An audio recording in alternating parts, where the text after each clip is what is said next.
let's get to the point. What about the switch knife they found in the old man's chest? Wait a minute. There's some people who haven't talked yet. Shouldn't we go in order? They'll get a chance to talk. Just be quiet a second, will you? Well, what about it? The knife this fine, upright boy admitted buying the night of the killing. Let's talk about it. All right, let's talk about it. Let's get it in here and look at it. I'd like to see it again, Mr. Foreman. We all saw what it looks like. Why do we have to see it again? The gentleman has a right to see exhibits and evidence. Say, could you bring us the knife? Knife? Yeah. Thank you. The knife and the way it was bought is pretty strong evidence, don't you think? I do. Good. Now, suppose we take these facts one at a time. One, the boy admitted going out of the house at 8 o'clock on the night of the murder after being slapped several times by his father. No, he didn't say slapped. He said punched. There's a difference between a slap and a punch. After being hit several times by his father.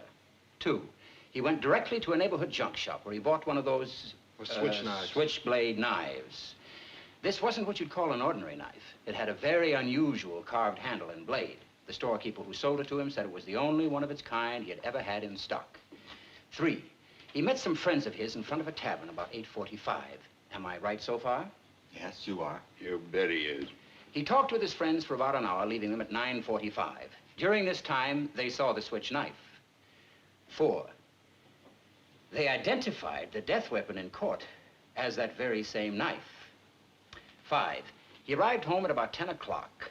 Now, this is where the stories offered by the state and the boy begin to diverge slightly. He claims that he went to a movie at about 11:30, returning home at 3:10 to find his father dead and himself arrested. He also claims that the two detectives arrested him and threw him down a half a flight of stairs. Now, what happened to the switch knife? He claims that it fell through a hole in his pocket on the way to the movie sometime between 11:30 and 3:10, and that he never saw it again. Now, there is the tale, gentlemen.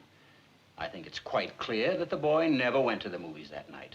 No one in the house saw him go out at 11:30. No one at the theater identified him. He couldn't even remember the names of the pictures he saw. What actually happened is this. The boy stayed home, had another fight with his father, stabbed him to death, and left the house at 10 minutes after 12.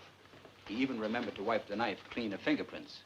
Now, are you trying to tell me that this knife really fell through a hole in the boy's pocket? Someone picked it up off the street, went to the boy's house, and stabbed his father with it just to test its sharpness? No, I'm just saying it's possible the boy lost his knife and that somebody else stabbed his father with a similar knife. It's just possible. Take a look at this knife.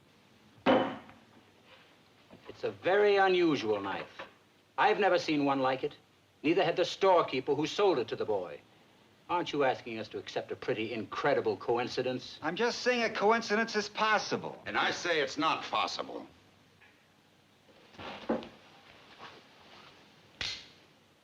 Where did that come from? It's the same knife. Quiet, you're doomed. Where did you get it? I went out walking for a couple of hours last night. I walked through the boy's neighborhood. I bought that in a little pawn shop just 2 blocks from the boy's house. It cost $6. It's against the law to buy or sell switchblade knives. That's right, I broke the law. Listen, you pulled a real bright trick. Now, supposing you tell me what it proves. Maybe there are 10 knives like that, so what? Maybe there are. Well, what does it mean?